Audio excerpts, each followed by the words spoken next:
Baik, bismillahirrahmanirrahim. Assalamualaikum warahmatullahi wabarakatuh. Mungkin kali ini saya akan mereview sedikit dari tugas mandiri yang Bapak berikan. Baik, langsung saja saya mulai dengan perkenalan. Nama saya Fahrul. Kelas saya Agroteknologi B dengan NIM D1B121054.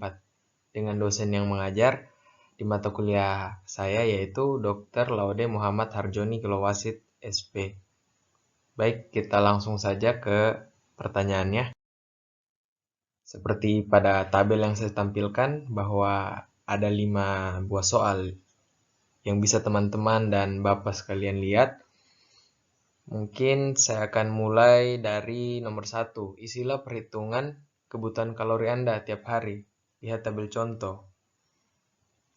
Seperti yang saya tampilkan di sini, saya mengikuti dari tabel contoh yang ada pada panduan. Data-data yang saya isi seperti nama, umur, jenis kelamin, ukuran tinggi badan, ukuran berat badan, dan olahraga berapa kali seminggu. Seperti yang dilihat bahwa rumusan yang diberikan pada tabel sudah saya masukkan dengan data-data diri saya.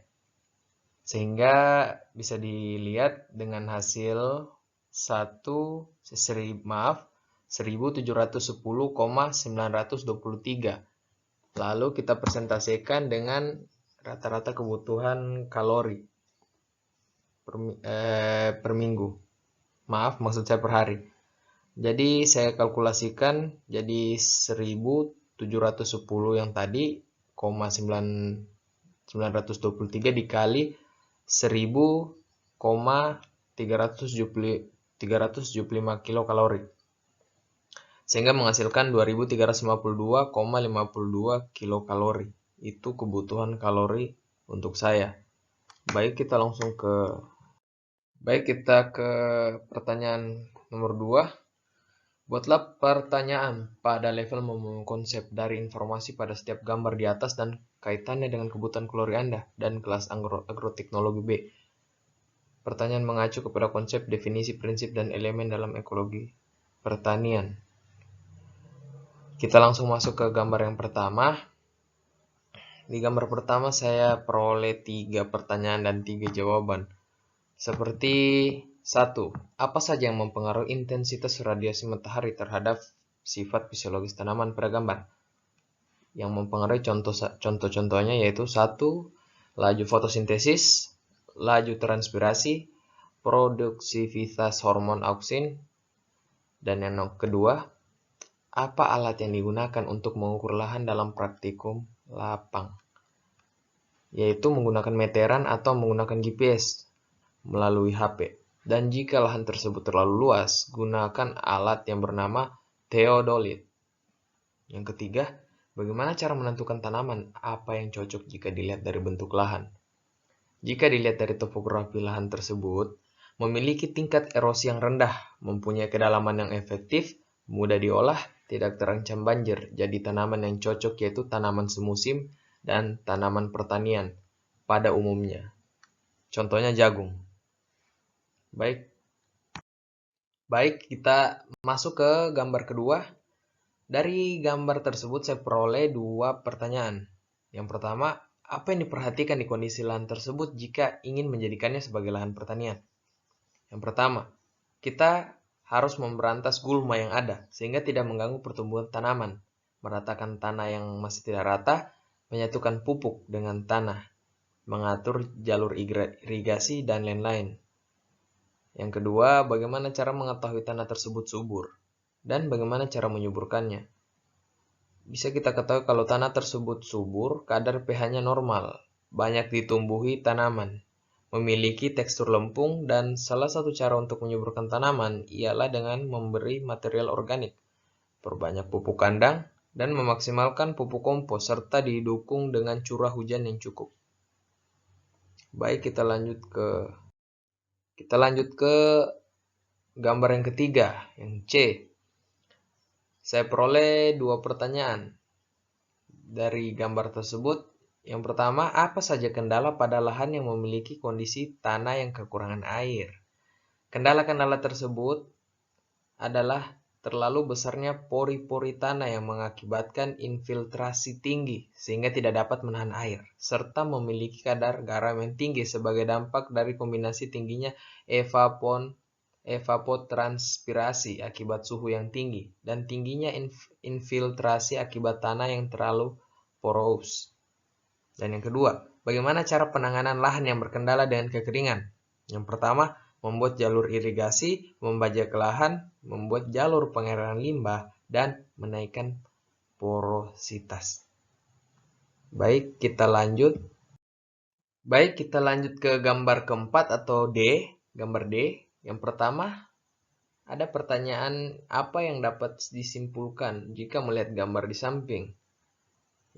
Baik, saya langsung jawab. Tanah atau lahan di samping dapat dikatakan rata atau tidak sedang berada dalam kemiringan, sehingga peluang erosi lebih kecil.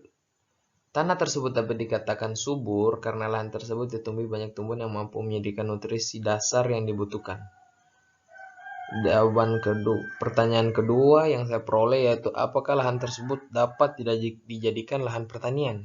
Jawabannya iya. Dengan syarat gulma-gulma tersebut harus diberantas dan menyuplai kebutuhan pokok tanah dengan cara pemberian pupuk, peluburan tanah, serta jalur drainase yang baik dan kapasitas air yang stabil. Baik, kita lanjut ke nomor 5, gambar E ya. Yang pertama, saya peroleh pertanyaan yaitu apa yang menyebabkan area tersebut dipagar atau dibatasi? Biasanya terjadi karena area tersebut bisa saja sebagai penanda kepemilikan dari seseorang, menjadi pelindung dari hewan-hewan yang berusaha mengakses masuk agar tidak merusak, serta menjadi pengaman. Yang kedua, apa saja tujuan dari pengelolaan lahan hutan? Ya, saya langsung jawab yaitu memanfaatkan jasa lingkungan, memanfaatkan hasil hutan kayu dan bukan kayu, serta memungut hasil hutan kayu dan bukan kayu secara optimal dan adil untuk kesejahteraan masyarakat dengan tetap menjaga kelestariannya. Ya, dengan cara melakukan penanaman ulang contohnya setelah melakukan penebangan. Baik, kita lanjut ke gambar selanjutnya, gambar F. Seperti yang bisa saya lihat bahwa dalam gambar F itu terdapat tanaman padi ya. Dan dari gambar tersebut saya memperoleh dua pertanyaan, yaitu mengapa jagung yang akan dijadikan bibit harus direndam terlebih dahulu dalam air? Saya jawab karena sebelum benih disemaikan, sebaiknya benih jagung direndam dalam air selama 2 malam. Setelah itu baru kita taburkan ke tempat yang sudah disiapkan. Karena pentingnya benih jagung direndam sebelumnya adalah akan mempercepat atau merangsang pertumbuhan akar. Jadi dengan merendam benih jagung dalam air selama 2 malam akan mempercepat benih memiliki akar. Dan yang kedua, bagaimana cara mencegah jagung agar tidak terserang OPT?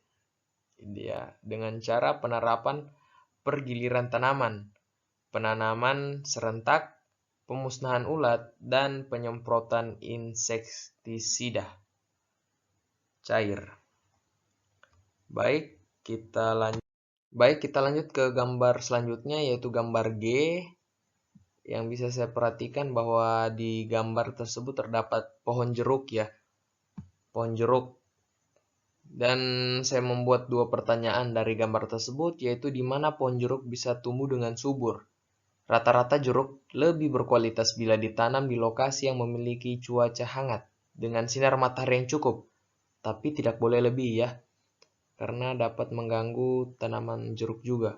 Oleh karena itu, jeruk juga bisa ditanam pada lahan sawah atau tegal dengan cara tidak terhalang oleh pohon lain. Dan yang kedua, apakah tanaman jeruk mampu bertahan jika sekelilingnya ditumbuhi tanaman lain? Jawabannya iya mampu, hanya kan waktu berbuah jeruk relatif lebih lama, serta ketahanan dari tanaman jeruk akan berkurang jika nutrisi tanamannya kurang memadai. Akhirnya tanaman jeruk gampang terserang penyakit. Baik, kita lanjut ke gambar selanjutnya, gambar H. Menurut dari ciri tanaman H yang digambar H, saya bisa melihat bahwa daun yang dimiliki tanaman H itu seperti tanaman lada. Jadi saya menyimpulkan bahwa mungkin digambar H yaitu tanaman lada. Dan saya membuat dua pertanyaan berdasarkan pada gambar. Yang pertama, mengapa jenis tanah patsolip, latosol dan utisol cocok untuk jenis tanaman lada? Karena jenis tanah tersebut memiliki banyak kandungan bahan organik, tanah yang lempung, dan biasanya pH tanah yang relatif stabil, kisaran 4,5 hingga 6,5, sehingga tanaman tersebut mampu berkembang dengan lahan tersebut. Dan yang kedua, hal-hal yang harus diperhatikan agar lada dapat tumbuh dan berbuah dengan optimal, yaitu dengan satu, syaratnya tumbuh. Jadi kita harus mencari tahu syarat-syarat agar tanaman tersebut bisa tumbuh. Yang kedua, sumber bahan tanaman. Kita harus mencari tahu bahan apa yang dibutuhkan untuk tanaman tersebut. Yang ketiga, pembibitan. Pembibitan yaitu kita harus mencari bibit-bibit yang unggul dan berkualitas sehingga tanaman tersebut mampu bertahan. Dan yang keempat, persiapan. Sebelum kita melakukan penanaman, kita wajib melakukan persiapan. Dan kelima, penanaman. Yang keenam, pemeliharaan. Ketujuh, pengendalian hama dan penyakit. Dari semuanya itu berguna sekali, dan yang paling penting kita juga harus memperhatikan pengendalian hama dan penyakit supaya meminimalisir risiko gagal panen. Dan kita lanjut ke pertanyaan selanjutnya, atau maksud saya gambar selanjutnya. Gambar selanjutnya yaitu segerombolan pohon pisang ya. Menurut dari gambar saya memperoleh dua pertanyaan. Yang pertama, mengapa pada tanaman pisang dikatakan sebagai tumbuhan berbiji tunggal? Ya karena satu, karena pisang memiliki sistem akar serabut dan bentuk tulang daun melengkung atau sejajar. Yang kedua, karena pisang memiliki satu buah keping biji saja. Yang ketiga, karena pisang tidak terdapat kambium. Dan yang keempat, karena kelopak bunga umumnya adalah kelipatan 3. Dan yang kedua, mengapa pisang harus ditebang jika selesai berbuah? Jawab, ya karena dikarenakan pisang hanya mampu berbuah hanya sekali, sehingga pohonnya tidak dapat menghasilkan buah lagi. Akibatnya harus ditebang agar tidak mengganggu tanaman lain yang berada di dekatnya karena perebutan nutrisi. Jadi cukup diambil tunasnya saja lalu ditanam kembali untuk menumbuhkan tanaman baru supaya bisa menghasilkan buah lagi.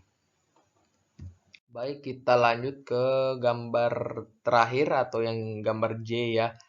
Di sini setelah saya amati secara detail dan lebih baik, saya bisa melihat di sini tanaman tersebut memiliki ciri tanaman mentimun. Dilihat dari daun dan cara tumbuhnya. Dan bisa saya simpulkan dari gambar tersebut, saya memiliki 3 pertanyaan. Apa saja? Yaitu yang pertama, apa saja yang menjadi hambatan dalam proses budidaya mentimun? Saya jawab, yang pertama adanya pertumbuhan tanaman yang kurang baik.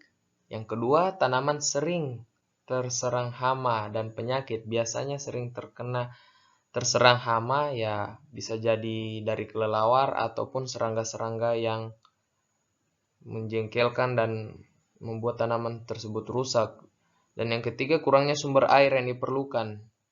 Bisa saja kurangnya tersebut karena kurang perhatian dan aliran airnya kurang layak. Maksud saya tidak stabil. Akhirnya biasanya tanaman timun itu mengkerut atau menciut karena kekurangan sumber air. Dan yang kedua, bagaimana cara mengatasi masalah di atas?